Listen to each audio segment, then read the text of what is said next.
In 115, there was a great earthquake in Antioch in modern-day Turkey, and it almost killed both Trajan and Hadrian. Here's what Roman historian Cassius Dio wrote about the event.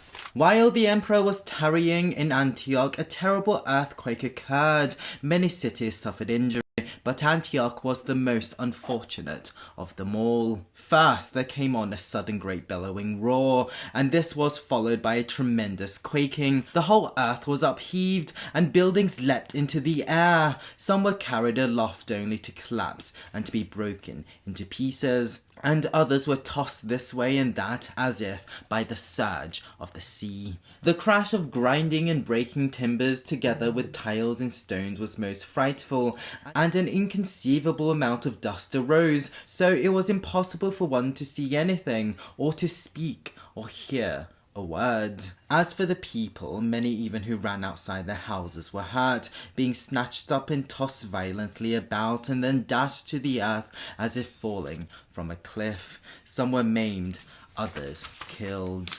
The number of those trapped in houses and perished away was beyond finding out. Trajan made his way out through a window of his room which he was staying in. Some being of greater than human stature, so perhaps some kind of divine being perhaps, had come to him and led him out, so he escaped with only a few slight injuries.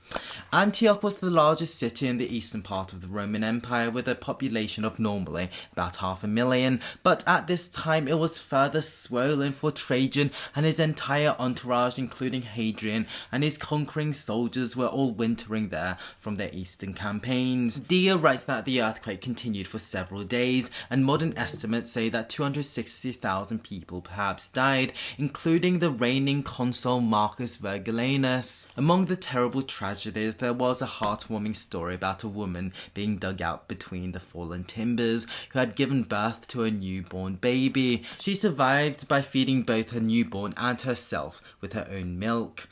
There was, however, another story of a child suckling on the breast of their now dead mother. I'll leave you with one more Cassius Dio quote.